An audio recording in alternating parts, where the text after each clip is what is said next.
literally stolen almost word for word. And they started marketing these concepts on TV. Well, I wanted to do them in seminar format. So the market moved one direction. I did decide to move with it. And about $50 million later, they had that business, and I didn't have much business in terms of my seminars any longer. Well, that's okay. I got lots of money. I don't have to worry about that. So little by little pieces of it, I didn't follow the market, and I kind of lost that whole industry. Kind of went off in a different direction. We still had lots of money, though, and put a lot of it into a big, beautiful cabin in Provo, Utah, up the canyon, Sundance Ski Resort, right next to Robert Redford's big place up there. Put about $2 million in cash into this beautiful cabin. Been offered $3 million for it by some foreigner coming through. It was the most beautiful piece of real estate you've ever seen in your life. Gorgeous property. $250,000 worth of furnishings inside. I've played all the want stuff before, let me tell you. I'm speaking from experience. That afternoon at 3 o'clock in the afternoon, my wife called, or actually the ski patrols called from the ski resort, where my wife had gone that afternoon to bake a cake for our anniversary. She took our little boy with her, Aaron. And I'd stayed behind to finish up the challenge, the book, The Challenge. That afternoon was a wonderful afternoon. I was going into all kinds of details on this book. I loved to write, so I stayed back and was going to bring the other kids up later. Got a call from the ski patrol. You better come to the cabin. There's been a problem. And I rushed up the canyon. It snowed that day about 40 inches. And so there was a lot of snow on the ground, lots of danger in the air. Ski patrol was there to take me up the canyon to where the cabin had been. And as I pulled up there, find my wife wrapped in blankets in shock, because she had walked out towards where the cabin was and had seen it just really decimated in front of her. As you can see, avalanche that had come through it had really just wiped it out. And she'd walked out into the snow, and it's snow after an avalanche is like soft, powdery stuff. You sink right up to your neck, it's like quicksand. And she'd swum around in it, finally got herself out. And bottom line, it was a very wake-up call to life, frankly. We watched in an instant a $3 million asset be destroyed. We ran down the cabin, or I ran down from the cabin to the home to check on our insurance, and found out we were not insured in the case of an act of God. It's a strange way to put it, isn't it? And eventually there were some insurance funds that did come through after a long legal battle. But at that moment, we literally had watched a huge chunk of our net worth go up in smoke. And it was attached to certain bank loans that we had done to buy some properties that my intuition told me not to buy. And within 6 months, and in $10 million net worth was $3 million underwater. I was a multi-millionaire in the wrong direction. And so there are a lot of things we'll be talking about even later on this afternoon about protection, how you protect your assets, come from some real poignant experiences here. Bottom line was my creditors now decided that they wanted their money quicker than I could pay it. And one of those was my bank, with whom I had borrowed about $1,750,000, and he wanted it immediately. And since there's no insurance, he thinks, and I thought too, and since the business wasn't doing as well as it had done in years past, they called their loans, which means that they took all the assets. Everything I had my name involved in, signed by the leases and signed by the collateral agreement, my Simon & Schuster royalties, and all streams of income flowed right straight to my bank, and they literally cut us off with nothing. It was a very awakening experience. It wiped us out, pretty much. I decided I didn't want to declare bankruptcy, and therefore fought that for many, many years, paid off lots of debts, 100,000 here, 10,000 there, 15,000 here. There's not a person in this room who has ever had more creditors trying to take after them than I am in front of you. I understand what it's like. If you've ever been behind in any payment, I understand exactly what that's like, because I've experienced that personally and deeply. I also followed intuition, and intuition was, no, you're not going to declare bankruptcy. I'm not saying that's a bad thing to do. I'm saying at that time, my intuition said, No, you're going to pay this back. And so I had to figure out a way to pay it back, piece by piece by piece. I remember coming down here to California and leasing a home on the lake out in Fairbanks Ranch with literally nothing, and having a reputation of lots of, wealth, the guru of all this stuff.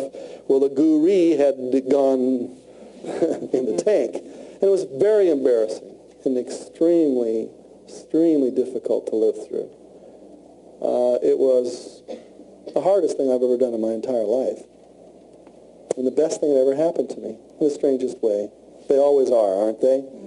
It's no fun to be in them, though. Life is a roller coaster, isn't it?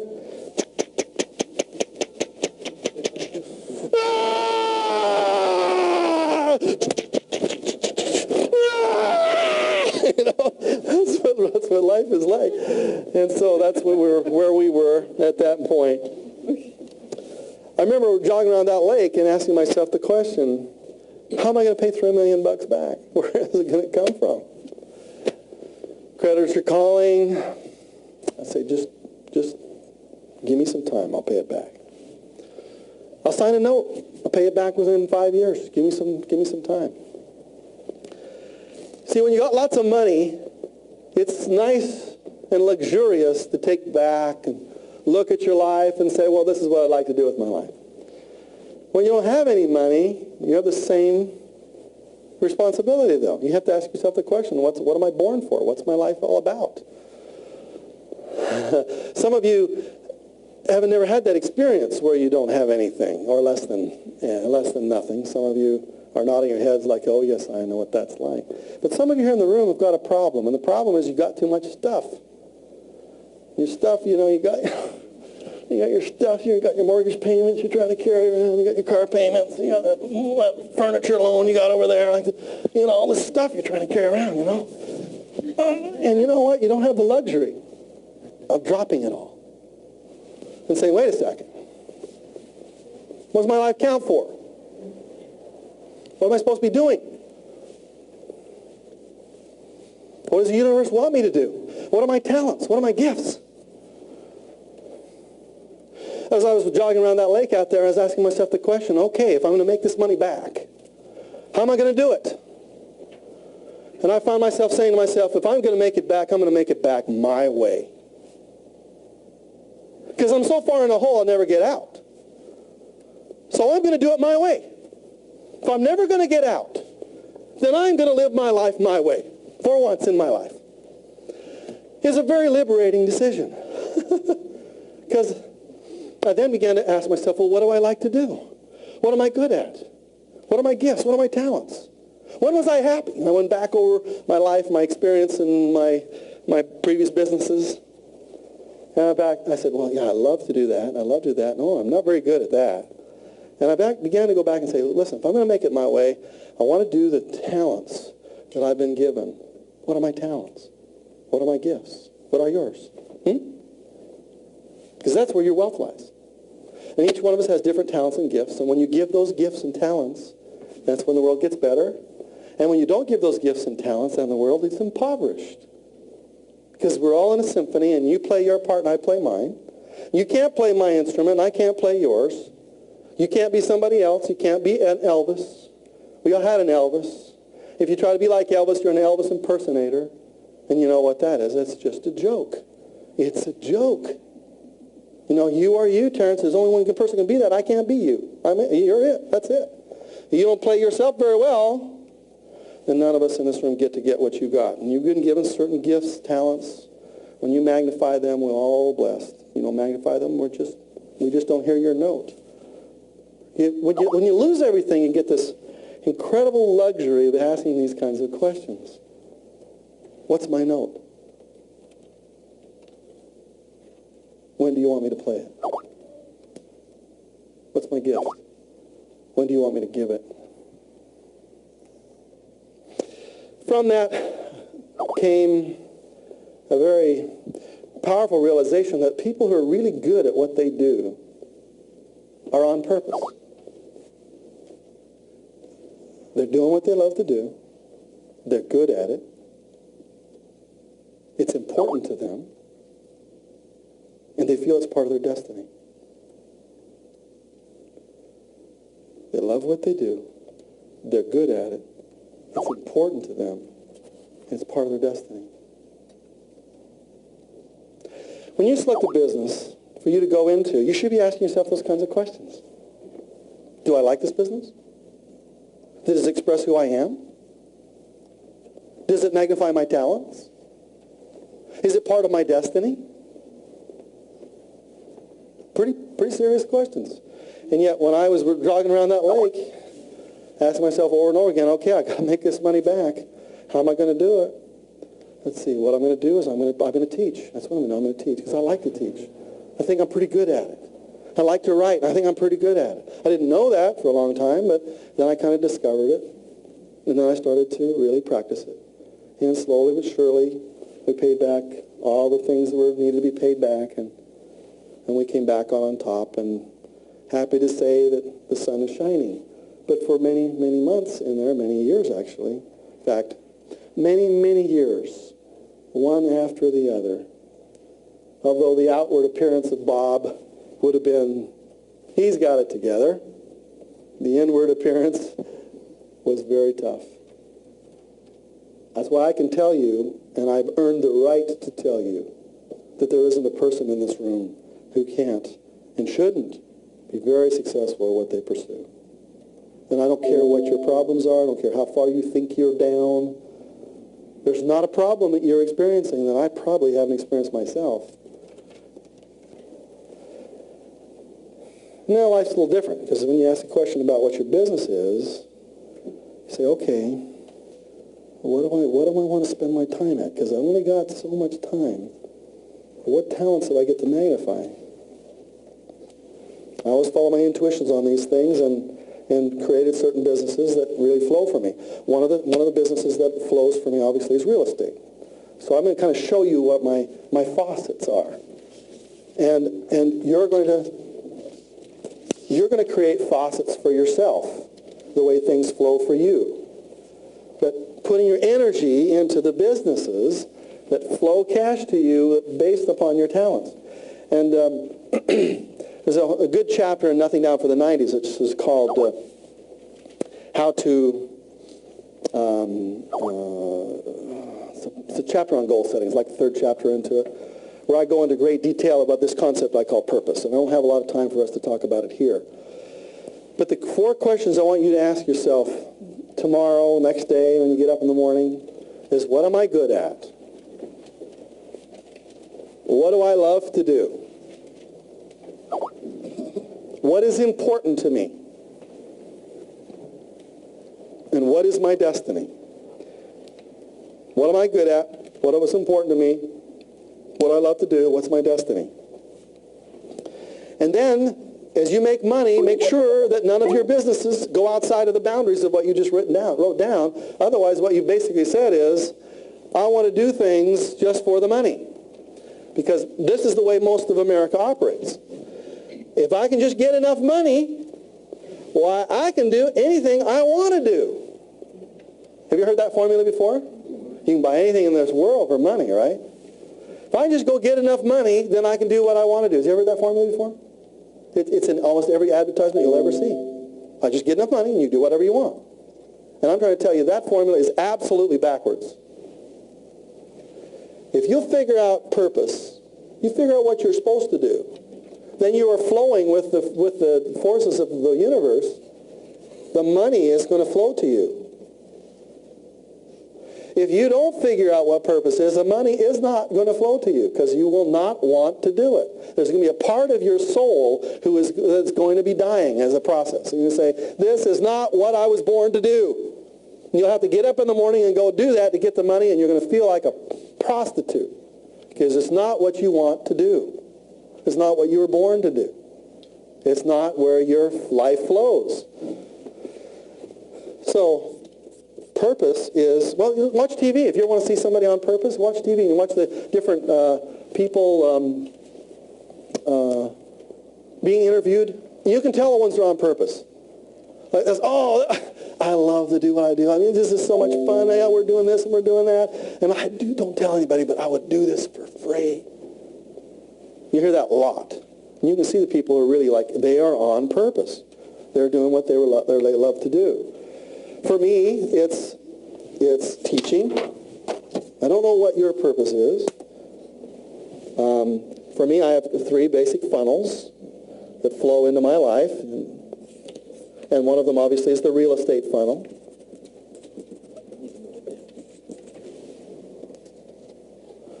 And dollars flow into the real estate funnel for me as I teach people how to create, real estate wealth. And we do our seminars. I have various companies that market our real estate seminars. And I love that. I'm not as passionate about real estate as I used to be. But I certainly love the process of teaching a person and watch their eyes go light up. Oh, you mean to tell me that? And you show them all the many ways there are to create wealth through real estate. And so I have my books, and I've got various different products that we sell, and I've got my real estate seminars that we do. That's, for me, is purpose. Each of you is going to come up with,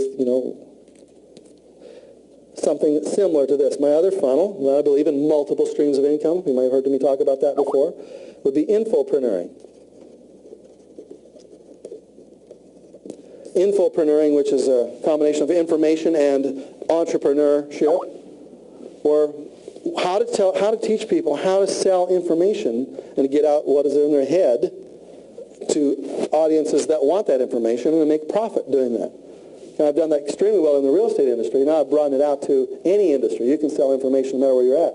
In fact, everybody in this room should be what I call an information multimillionaire eventually, because as you generate success, you also generate the story. And as you generate the story is sellable. And we'll be talking about that tomorrow. Okay? And then obviously the third funnel that I am absolutely in love with is USANA. And those of you who are not involved in USANA, it's a network marketing company that markets a product that is just incredible, a health-related system. And it's involved in network marketing, which is an industry I had never done before. But as I got involved in USANA and discovered the ways in which people create wealth through network marketing, I just loved it. My intuition said, yeah, that's where you should be. Now, these are my 3 funnels where money flows into my life. And each of these different funnels has little side rivulets that are coming off it. There's about 12 to 15 different streams of income from those 3. This is where I make my money that flows in. Each of you is going to be having several different faucets. And I'd like you right now to take a blank piece of paper and write on that blank piece of paper the funnels, or the faucets, where money flows to you from various different sources, all right? And some of you only have one faucet, and some of you have several. I'd like you to add up how many faucets you have, using this as kind of a model here. And here is your bathtub, and the money funnels in, or faucets in. You can do a faucet if you want. And just take a moment. I'm going to give you a few minutes to do this. Notice how the money flows in from various different sources right now. Okay? I'll give you 2 minutes. Go ahead and do that. Okay, so when I was running around the lake and asking myself the question, how am I going to make $3 million back? How can I get myself out of this hole? I said, well, if I could get myself out of the hole, how would I like to see it? Because I'm going to have to make it from scratch, so why not make it my way?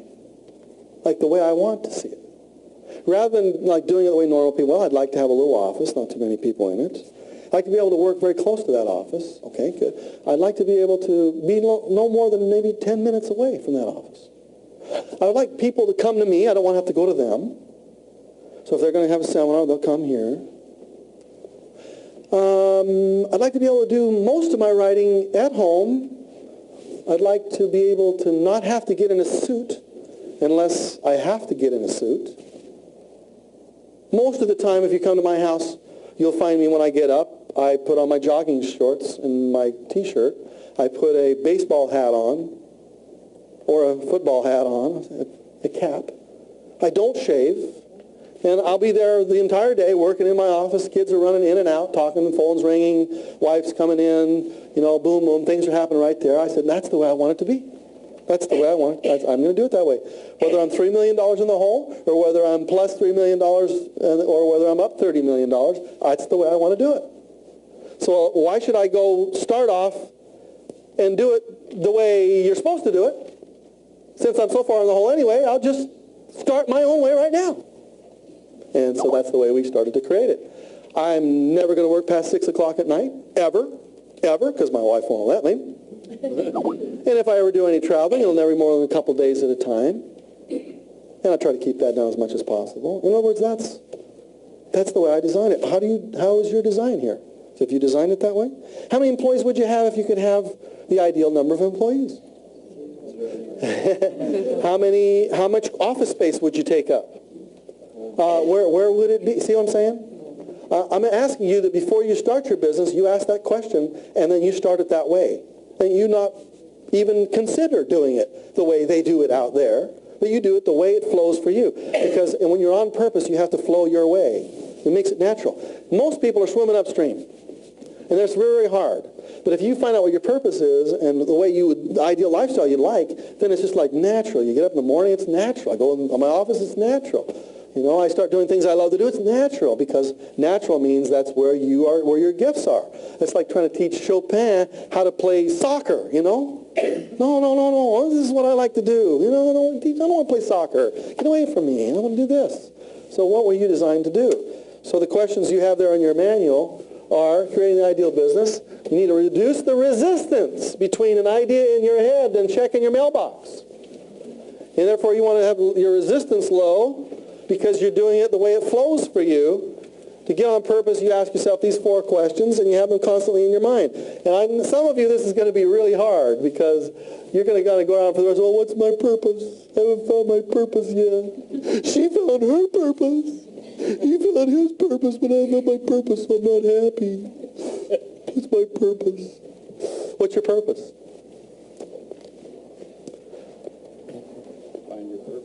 To find your purpose, that's right. Your purpose is to find your purpose. Exactly. That's right. And we already know there's a couple of pieces of purpose. They're called purpi. One piece would be to learn how to love. Well, you know, you all got to do that one, so you all got to do that. That's what I call primary purpose. Now, secondary purpose is what I call figuring out the specific way that you love. Right? I'm loving you right now. This is what I do. This is my gift to you. I can give you a hug, or I could hug you this way. And so primary purpose was to have the intention of loving Terrence.